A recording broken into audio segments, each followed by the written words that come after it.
Hey, this is Chantal Gerardy from the Meaningful Marketing Podcast. And in today's episode, we have our very first guest, John Dwyer. Now, John is here today. He lives on the Gold Coast, so super convenient to come down to our studio in Burleigh. And as I start my first series of guest interviews, I'm going to start with what I always say, and that is marketing is not what you do that's the same as everyone else, but it's what you do that's special. So John is such a humble man. I'm going to ask John to tell us a little bit about what makes him special. Tell us a bit about your business. Well, my humility for a start, of course. And look, thank you very much for bumping who you did have for the first podcast. It was Elon Musk, wasn't it? Oh, yes. Yep. Yeah, so thank you for that. I love being first. Look, our business is called the Institute of Wow. And what we do is help businesses with direct response marketing, Chantal. It's a lot of people who are running a business out there, of course, as you well know, with what you do for a living, is that they are concentrating mainly on branding, and there's nothing wrong with that. You know, we buy Kellogg's because it's Kellogg's. But at the end of the day, they might not be a big enough business to be just concentrating on that. And what we say to them is that they might like to concentrate on direct response marketing. Sure. So for those out there who are not sure about what direct response marketing is, how would you explain it? Pretty much advertising on Facebook today and getting a result tomorrow. So instead of putting your face on the side of a bus or the back of a taxi or sponsoring the local netball team, which is great, there's nothing wrong with that. It's just that won't necessarily put food on the table tomorrow. So, you know, a lot of people that we come across who are business owners come home from work and they say to the kids at the dinner table, look, we got 150 likes today. And they say, Daddy, we're hungry. Is there any food to eat? So you want to get away from vanity metrics and particularly if you're a small business, and what you want to do is be able to use direct response tactics to make money tomorrow. Yeah, excellent. I always talk about having a strategy. And for those that haven't heard the first episode with my story, I moved here from South Africa in 2008. And that is exactly the story that I had. I knew no one, had no money, and I had to feed the family. So I had to teach myself social media marketing, and I couldn't afford for my content not to work. The content had to convert, else I wouldn't be able to feed the kids. Yep. So I completely love everything that you've said there. So tell us a little bit about the story of John. So something that we may not know about you, a little bit of your hero story. Look, I'm glad you asked. I've got some baby photos here from many years ago. My first role in marketing was at Roselands Shopping Centre in Sydney, which is a big Westfield style shopping centre. And I got the job as the promotions assistant there. And it was a really good learning curve because me being a complete idiot, I decided that on a Thursday night when shopping centres would bring a lot of crowds, Thursday night was a new thing back in those days. We're talking the 1800s, right? And so therefore we would put on a pop star or something like that on a Thursday night and pack the shopping centres. But guess what? They were just schoolgirls coming to see the pop star. So I was a complete moron, which meant that we had 15,000 screaming girls in the shopping centre, and most of the shops pulled their shutters down and closed. So yeah, I got taught a lesson big time that no, it's not about the numbers, it's about the quality. And so therefore, of course, I moved on from there and became the advertising guy in the Woolworths empire and learned a lot about direct response marketing, because those who might be close to my vintage might remember that in the days, Woolworths and Coles would hold stamp collection promotions. So for every time you spent $10, you got a stamp. You licked it and put it onto a saver sheet, and then you could get cookware and glassware for special prices. And that, as a stimulant for like stickiness, was unbelievable. And then we moved on to scratch games, and we did a whole lot of things that were loyalty based. And I thought to myself, look, this thing is working. Why don't I leave and set up my own thing? So that's what I did. I left Woolworths and set up my own thing, and that's where we are today. Yeah, excellent. That's so good. So if we go to your website, we've got Jerry Seinfeld all over the website. So tell us the Jerry Seinfeld story. Chantal, I've never told this to anyone. I have milked the daylights out of that. Oh, good boy, good boy. Well, it's funny, because it was a client of mine called the Greater Building Society, and they were a client they ended up being a client for 10 years. But when I got involved, they were doing exactly what the big banks were doing. They were selling home loans on price, 6.2%, and the Commonwealth Bank would beat them at 6.1%, and then they'd drop it. They're never going to beat the big four banks. And whilst the Greater Building Society is the 250th biggest business in Australia, they're not going to beat the Commonwealth Bank. So I said to them, I don't know what you guys are smoking, but you're not going to beat the Commonwealth Bank or Westpac on interest rates. You're a challenger brand. So as a challenger brand, you do things differently. And they said, well, what? And I'd been doing some TV commercials for a travel company, a discount travel company. So I introduced them. And what we did is that we stopped the honeymoon rate and just gave that to the travel company. And they gave us a fantastic deal on holidays. And so therefore we launched a campaign which said, get a home loan, get a free holiday. The thing went nuts. And again, because I'm a moron, I didn't charge a percentage of the increase in home loans. They took an extra $15 billion, not million, $1 billion worth of home loans in the first few years, and this moron charged a consultancy fee.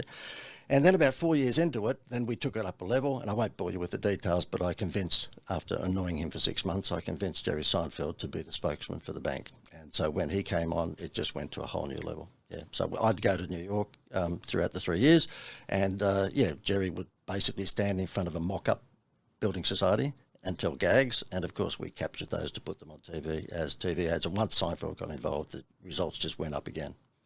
Yeah, awesome. So just getting an influencer involved and being able to leverage them online, it makes sense. So what other meaningful strategies would you have for marketing that you can share with our audience today? None, that's pretty much it. That's it? That's all you got? We're out. I've always wanted to do that. Where they go, what you should do as a host is actually call my bluff and go, okay, well, that's it. Yeah. Cheers, let's go to the pub. Exactly. That was a 7-minute podcast. Look, my view is for any small to medium-sized business, and I suggest that a lot of the audience for this probably would be small to medium-sized businesses, try and make sure that you've got something that's going to distract them from price. And the reason I say that is because if you're a small business, let's say you're a corner shop and you think you're going to beat, let's say you're a hardware store and you think you're going to beat Bunnings across the road, that's not going to happen on price. Whereas if you said, look, for every time you spend X dollars with me, I will give you a wheelbarrow, or I'll give you a pitchfork, or whatever it might be, then they'll take 6 months worth of meetings to actually even think about combating that. They can't. All the big guys move very, very slowly, and I know because having come from a Woolworths background, they move pretty slow. So if you're a small business, you can be nimble. And my view is that what you need to do is to look for a Happy Meal toy. And being the father of 6, and they're all grown up these days, but we had 6 under 12 at one stage, and we spent $7 billion on Happy Meals just to shut those little rats up in the back of the car. And it had nothing to do with the hamburgers, being a mum. It had everything to do with the free toy. And so therefore, McDonald's have been clever enough to take our eyes off the price for about 40 years. Kellogg's have done the same thing. All right?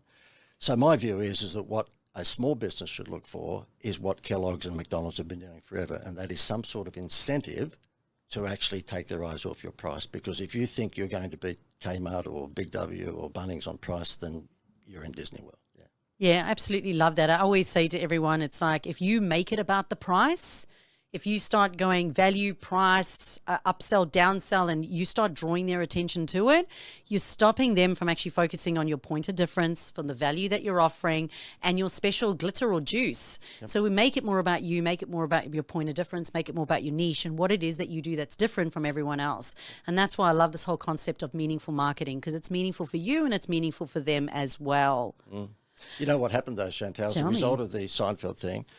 A travel company contacted us just before COVID, and they said, look, you look like you've got half a clue when it comes to marketing. We're a travel company, and we've got access to unsold hotel rooms around the world. I went, okay, yeah, go on. And they said, well, do you want to join forces where you actually package up the holiday vouchers and give them to businesses to use as a Happy Meal toy? My words, not theirs, but nonetheless, that's what they meant. And I said, well, yeah, okay, but I turned it upside down because I've seen every travel scam there is, and you would have too, because being in the marketing game. And, yeah, it was all... to use an Australian term, it was fair income. And all it was the hotels, basically outside of school vacation periods, they've got about 30% of their rooms vacant every night. So they give them up in the hope that whoever stays there as a free guest will spend money on food and beverage. And it's a beautiful win-win for the business wins and the hotels win. So what we've done is we've packaged that together these days for businesses, whereby they get a voucher that's probably 3 to 7 night voucher that's valued at about $1,000. And we give it to them for less than $50, would you believe? And what they do is that then they hand that out when someone buys their product or service. Now, that's the Happy Meal for heaven. The reason I bring that up is to demonstrate that the reason McDonald's have done so well is that toy cost them 22 cents to make out of China, but it's worth $4 or $5 in Kmart, all right? And the reason that really works is because it's a low cost but a high perceived value. And if you're looking for an incentive, then that's what you're after. So can you imagine if you've got a 3 or 4 night vacation for $50, but it's worth $1,000, then your customers are going to be pretty turned on. Yeah, excellent. You definitely need to turn them on, that's for sure. So can you think of 3 other strategies for, you spoke about direct response marketing, 3 other strategies or methods or tactics that business owners can use right now to make their marketing more meaningful? No, I can't. I'm sorry. I have to go. It's pub time again. Yeah, exactly. Number one, take their eyes off the price with an incentive. Okay, so that's number one. Number two is to ensure that whatever you offer, whatever deal it is, whether it's buy the refrigerator and get a free holiday, or buy this and get free movie tickets, or buy this and get a dining voucher, whatever your incentive might be, make sure that you either have a quantity or time limitation. Because people will sit on the fence, and you know that, and I know that. If they don't have a time limitation, of course, they'll take forever to talk about it with their partner or people else or somebody else in the business. And the third thing is to position you or your business as the expert. And I'm sure because you do a similar thing to me, you teach people how to do marketing, they are coming to you because you positioned yourself as the expert. And likewise in my instance. And without being silly, I think both you and I have got the runs on the board to demonstrate that you are good at what you say you're good at. And so therefore, find an incentive, take their eyes off the price. Number two, make sure that you actually have a quantity or time limitation. And normally it's time limitation. Get in by Friday at 5 o'clock and you get the special deal. And then number three, position you or your business as the expert. So, if your business is the expert, that's fine. And you might want to back away a little bit and not be the front of the business, that's fine. But promote either you or your business as the expert, because people gravitate to expert. I mean, Gordon Ramsay is a great example of that. He's probably got a lot of other people who are as good a chef as he is, but he's better at marketing himself as the expert. I always say that whoever does marketing best gets the customer. So at the end of the day, you've got all these people out there, and whoever does it well is going to get the client at the end of the day. So I love what you said there. Number two, for me, it's always around FOMO, having early birds, that scarcity thing. Oh, I'm going to miss out if I don't purchase. And people need that right now because there's so much free choice out there. And with being able to save links online now and take screenshots and that, they know that they can just go to Google, they can price compare. It's so easy. So you really have to do well, and you've got to get them in, else it's just not going to work. But there's nothing evil about it. A lot of people think, you're going to give them a time deadline by Friday, 5 o'clock. There's nothing evil about that. When Mr. Whippy used to come around when I was a child with the green sleeves music, and he would have the ice cream, and we'd beg Mum could we go out and buy the ice. He was gone. If we didn't, that was a time limitation. He might not have put it on his little Mr. Whippy van, but he was gone in 5 minutes. We missed out on the ice cream. Yeah, it was so good. That's when the children actually get their run in. Yeah, exactly. No, 100%. And then you spoke there on credibility as well and positioning. And I think that's important because a lot of business owners can be a little bit shy when it comes to this, and they don't want to position themselves online. Many don't want to have a public profile either. And I say to them, if you understand your privacy settings, you can have a public profile. But as soon as you go and make yourself super private and take yourself out completely, makes it really difficult for you to connect with people online. Yeah. Because nowadays people choose you for you. And that's really what social media marketing is about. It's about the connection. It's about that relationship. And people now, because they're so spoilt for choice, they actually want to do business with people. So they want to get to know who you are. They want to find out your idiosyncrasies, and they want to see, and you may not be everyone's cup of tea, but you might be someone's champagne, And so I think looking for that credibility, whether or not it is awards, whether or not it's years experience, whether or not it's experiences that you've had in your life, whether or not it's registrations, licenses insured, so important to use it. In fact, we did something with tradies, and if on a website you say licensed and insured, they're more likely to get traffic and hits, even though the other tradie may also be licensed and insured. If they don't say it, they'll get less hits. So important to include. Such great points there. Thank you so much. So is there anything else that you'd like to share with our audience today before we come to an end? My auntie, Teresa, who was known probably by you and others as Mother Teresa, she taught me a phrase which was live to give. I'm being sarcastic, of course. And so therefore, Chantal, I brought this along with me because given that this is a video podcast, I thought I'd show you. When people asked me to write a book, I thought, well, we're called the Institute of Wow.com. I better make sure that it's a big book. And this is ridiculous, of course. But anyway, it's the size of a tabloid newspaper. And inside here is the last 15 or 20 years worth of all the direct response campaigns that I've had that worked. I didn't put the ones in there that didn't work. I thought we don't need those ones. I was smart enough to leave those out, yeah. And in this book is case study after case study after case study, and they're all timeless ideas. So it wouldn't matter whether some of these ideas may have worked in 2009, they'll still work today. So it doesn't matter whether the communications medium may have been radio or TV or newspaper at that time. Now it would be online. It's the idea that makes a difference. So I would like to give that as a gift to all of your viewers, stroke listeners. And if they want that, do you mind if I tell them where to go? Yep, go ahead. So that's not quite the way to put it. Tell them where to go. If they go to, it's called the WOW Manifesto. So if they go to wowmanifesto.com/free. Excellent. And we will have that in the show notes as well. And for those of you who are listening on the audio podcast, John has just put up a ginormous book, which reminded me of a book that my twins hit my youngest daughter over the head with. It was a Winnie the Pooh, massive cardboard book where they went, "Here, Hannah," and they literally threw this book onto my baby child in her cot. Anyway, they were trying to be helpful, but literally it's the size of that massive Winnie the Pooh book for those of you who cannot see.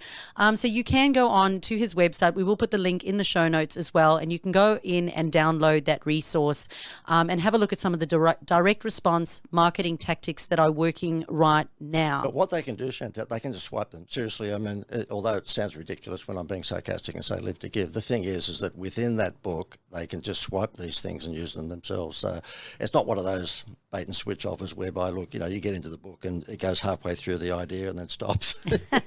They can actually, anyone can take the ideas and just use them, and there's like 15, 20 years worth of ideas there. Yeah, that's super good. I mean, I always encourage everyone to obviously make sure that they respect their audience and respect their business and their strategy as well, and make sure that it's relevant because, of course, then it'll be so much more meaningful as well. But with such a huge choice to go through, I'm sure you're going to find some pretty cool ones there that you can take advantage of. So thank you so much, John Dwyer, for being with us today. This is the Meaningful Marketing Podcast. And if you've enjoyed today's episode, go ahead and share, rate, comment, or do whatever you want to do on your favorite platform. This is Chantal, Gerardy, and John Dwyer. Thanks for listening in. Meaningful marketing is all about you making your marketing meaningful. If you've enjoyed today's episode, please hit that subscribe button. But subscribing means that you won't miss out on future episodes all about marketing and motivation. Stay inspired, stay focused, and make your marketing meaningful.